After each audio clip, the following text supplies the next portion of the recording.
Hola, Patricia, buenas tardes. Hola, buenas tardes. ¿Cómo te va, Pati?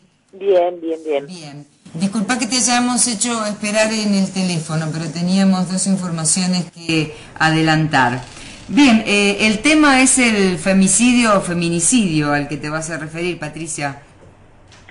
Bueno, sí, justamente porque es un tema que se viene luchando hace ya hace un buen tiempo. Sí.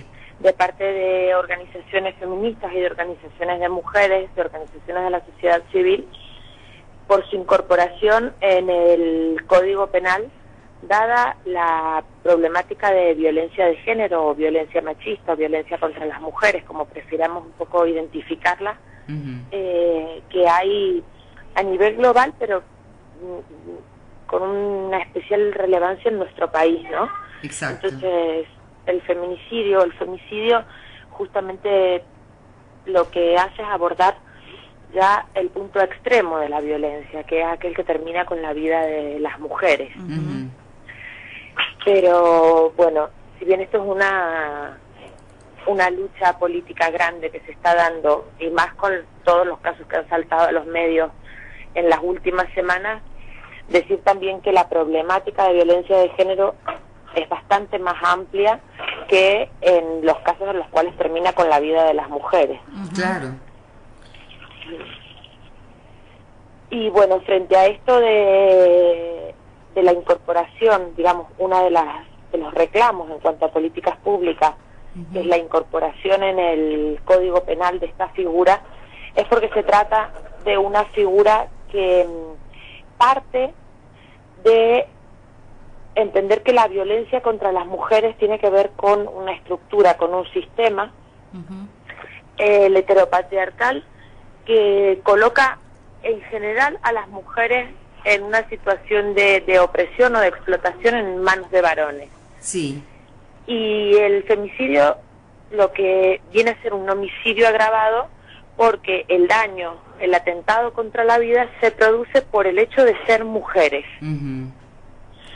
Entonces, claro que es una condición que es muy importante tener en cuenta. De la misma manera que en su momento las leyes antidiscriminación pudieron incorporar como agravante el tema de aquellos crímenes que se cometían, por ejemplo, por un móvil vinculado a la raza o a la pertenencia a un determinado grupo étnico. Sí. ¿Por qué? Porque están en una situación de mayor vulnerabilidad y porque justamente reciben ese tipo de ataques por esa condición. Exacto. El femicidio lo que viene a plantear es esto mismo respecto de las mujeres. ¿Cómo está el tratamiento en el Congreso respecto de este tema? ¿Los está siguiendo? Bueno, la verdad es que hay proyectos que, por ejemplo, la diputada Marcela Rodríguez viene presentando junto con la solicitud de derogación del avenimiento, que es esta figura que ahora ha saltado por este crimen brutal de Carla, tanto a los medios de comunicación, que viene presentándolo ya hace muchos años, aproximadamente desde el 2008. Claro. Pero hasta ahora ha recibido algunos escasos apoyos, pero no se ha avanzado en el tratamiento. También tengo entendido que estaba la diputada Cecilia Merchán, había presentado un proyecto al respecto, y ahora un último proyecto lo había presentado Margarita Stolbizer. También. Hay repetidos proyectos que se han presentado, y justamente de aquellas diputadas que tienen un compromiso y una trayectoria de participación y de lucha en los movimientos de mujeres. Sí es importante decir que Perú lo ha incorporado a su legislación justamente la semana pasada. Sí, hace muy poco, exacto. Y además tiene una diferencia, creo, con el tema de la condena, porque piensan elevar a no menos de 15 o 25 años la pena a los responsables. Claro, hay un agravamiento de la pena justamente por el tema de del vínculo. Del vínculo y del el haberse sustentado, el haberse aprovechado en una relación de poder. Claro. y además que el feminicidio es el punto extremo de explosión de una relación de violencia contra las mujeres. El feminicidio no ocurre de un día para el otro, en la grandísima mayoría de los casos, sino que viene de personas con las cuales las mujeres están ligadas o han estado ligadas afectivamente, amorosamente, relacionalmente.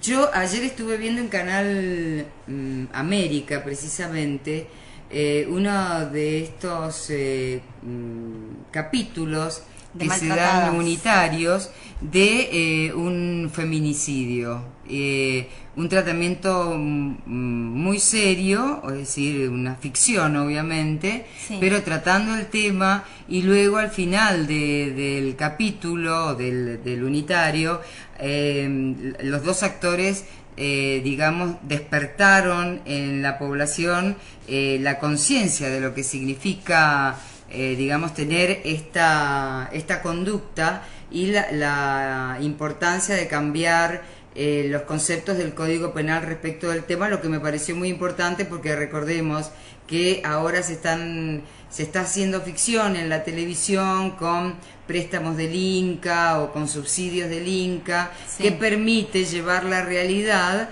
a la ficción y generar conciencia en los hombres y en las mujeres, ¿no? Este es un punto sumamente importante el que señalas, porque hay veces que creemos, esto que estamos hablando de una reivindicación, de una transformación legislativa concreta, sería un avance importante en materia de derechos humanos de las mujeres. Pero hay veces que creemos que la transformación de la ley es la transformación de la realidad, y esto no se da de esta manera. No, claro. Entonces, justamente nos encontramos ante tantos casos de violencia contra las mujeres y de feminicidio porque vivimos en una sociedad patriarcal y machista, en las cuales socialmente las mujeres valen menos o están muy asociadas a esta cuestión de objeto y por lo tanto de propiedad de otro. Y en tanto propiedad de otro, susceptibles de ser destruidas por ese dueño. Entonces, claro, esto es un cambio que debe abordarse desde todos los sectores de nuestra sociedad. Pensaba justamente en que el tema de formación desde una perspectiva de género y un enfoque de derechos humanos a jueces, juezas, operadores de justicia, y ni hablar de las currículas de las carreras de derecho, es central. Claro. Totalmente. O policías, en este capítulo unitario, la policía directamente hacía caso omiso, prácticamente. Se trataba de un actor muy importante, un artista muy importante, entonces bueno, pues, le pedían autógrafos cuando la mujer... muchas organizaciones de mujeres plantean esto de que, por ejemplo, la denuncia salga de la denuncia de este tipo de casos de violencia de género, salga de la policía justamente y se pueda hacer, por ejemplo, en las fiscalías especializadas, digamos, que puedan abordar estos problemas, ¿no? Actualmente en la provincia de Mendoza se pueden hacer directamente en las fiscalías, en algunas comisarías que tienen su unidad fiscal, y si no, ante la justicia de familia. Estoy hablando de las situaciones de violencia contra las mujeres. Exacto. Claro que estos ámbitos son un poquito más amigables o un poco más garantistas en cuanto a respeto de derechos humanos de las mujeres, pero sí tener en cuenta que el agravamiento de las penas sin que esta revisión crítica esté hecha desde el Poder Judicial puede ser una cuestión riesgosa. Yo doy, por ejemplo, el ejemplo del caso español, en el que no han incorporado la figura de femicidio o feminicidio, pero sí la violencia está regulada en el ámbito penal. Nosotras la tenemos regulada en el ámbito civil y de familia, en el Estado español está regulada en el ámbito penal. Claro, es una cosa totalmente distinta y más grave, digamos. Claro, pero ¿qué es lo que pasa muchas veces con los jueces? Se encuentran con estas denuncias y empiezan a juzgar todos los prejuicios que tienen y todos sus sesgos androcéntricos. Exacto. Entonces descreen las situaciones que relatan las mujeres o dicen que ha habido provocación, o dicen, o no entienden por qué. Esto es no entender lo básico de las relaciones en las cuales hay violencia de género, que es el ciclo de la violencia. No entienden por qué las mujeres vuelven con los agresores. Entonces, claro, es difícil lograr condena. Y esto deja muchas veces a las mujeres con una sensación de mayor impunidad. Y de mayor miedo, porque si aquellos que la tienen que defender, o por lo menos de alguna forma contener, no las contienen, entonces se sienten absolutamente solas. Pensemos lo que ha pasado con el caso tan bestial del avenimiento. Sí. Esta es una figura que ancla en lo más rancio de nuestro ordenamiento jurídico, en lo más brutal. Totalmente. Porque ¿cómo podemos hablar? Esto tiene que ver de cuando la violación era un delito considerado contra el honor. El bien jurídico tutelado era justamente el honor, no de las propias mujeres que sufrían la agresión, sino de los varones que tenían cerca. Claro. Entonces, claro, ese honor se resguardaba si el agresor se casaba con la víctima. Claro. Y en esa línea de pensamiento es que han estado los jueces que le han dado lugar al avenimiento, siendo que habían antecedentes de violación, de agresiones. Esto es, claro, ponerla en la boca del lobo, ¿no? Como quien dice, entregarla para que la mataran. Esto es crónica de una muerte anunciada. Exacto. Totalmente. Y además los jueces pidieron licencia para evitar cualquier tipo de... excepto uno de los jueces que... Sí, era un tribunal. Dos de los jueces que aceptaron precisamente el avenimiento han pedido licencia y ni siquiera enfrentan la responsabilidad que les toca, ¿no? Porque están en una situación de privilegio de la que se están aprovechando, y de ahí un poco lo que yo también me he informado a partir de los medios y de algunas compañeras que están impulsando el pedido de juicio político allá. Sí. Es que luego de la licencia ya se acogerían a la jubilación para evitar, ¿no? Bueno. Pero, bueno, esto sí que merece un largo debate y reflexión social. Exacto. Bueno, en eso estamos, por eso es que estamos hablando en Radio Nacional de este tema y continuaremos hablando porque nos parece fundamental no solamente hablar para que nosotros estemos escuchando lo mismo, sino para generar cambios en los decisores de poder, ¿no? Sí, exactamente, porque esto que decíamos, ¿no? No solo la transformación, el cambio de nuestra ley, sino qué es lo que pasa en cuanto a políticas públicas. Exacto. ¿No? ¿Qué es lo que pasa en la provincia de Mendoza con la situación de violencia contra las mujeres cuando prácticamente no hay recursos? Claro, eso te iba a preguntar, Pato, ¿cómo estamos en la provincia, digamos, con este tema? En la provincia estamos fatal, y yo no soy fatalista, pero la verdad es que estamos muy mal. No hay prácticamente abordajes y hay inequidades territoriales muy grandes. ¿Por qué digo esto? Porque hay algunos departamentos que sí tienen sus áreas de mujer funcionando y brindando algunas respuestas, y hay otros departamentos en los que no hay nada. No hay recursos para cuando las mujeres deciden separarse, que es el primer caso en una situación de violencia de género, para poder pensar qué hacer.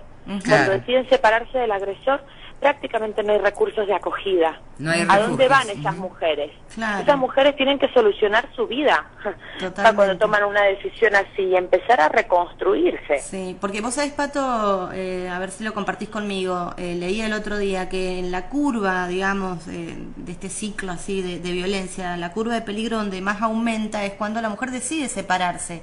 Claro. Ahí es cuando llegan los casos de muchas veces de asesinatos, digamos, cuando la mujer está haciendo hasta lo imposible para poder salirse de esa situación. Exactamente, porque es el momento en el que el agresor siente que pierde el control, o que está cerca de perder el control de esto que estima como su propiedad y como tanto destructible, ¿no?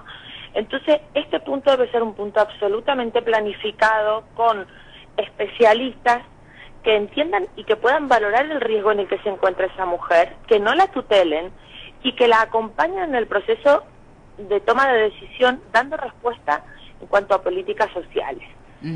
Esto es un déficit importante en nuestra provincia. Se ha presentado un proyecto de ley por parte de una diputada de la UCR respecto de la obligatoriedad de poner refugios para mujeres que sufren maltrato, para brindarles todo el apoyo a las mujeres, a sus hijos e hijas, hasta que se resuelva el caso judicialmente, para que puedan sacar al hombre de la casa y que ella pueda volver. Este es uno de los puntos en el circuito de abordaje de violencia de género centrales. Porque sí, se actúa en lo inmediato. Exacto. No hay prácticamente recursos de urgencia a los cuales las mujeres puedan acudir. No, por supuesto. Y hay un déficit muy grande de formación. Sí, totalmente. En la gente que está interviniendo en estos casos. Totalmente. Bueno, falta mucho, parece. Porque todavía se sigue culpando a las mujeres, digamos. Se están haciendo cosas también, eso es importante decirlo. A mí no me gusta tener una visión catastrófica de esto, pero sí de identificar los huecos y los déficits justamente para que se pueda sobre eso actuar. Muy bien, Patricia, te agradecemos mucho, se nos terminó el tiempo, tu participación, te encontramos donde podías estar y bueno, te agradecemos que siempre estén con nosotros las Juanas y las otras. Bueno, para eso justamente estamos, yo les agradezco a ustedes justamente el estar planteando desde los medios de comunicación estos temas y generando este tipo de reflexiones, y acá estamos. Muy bien, muchísimas gracias. Patricia González, de las Juanas y las otras.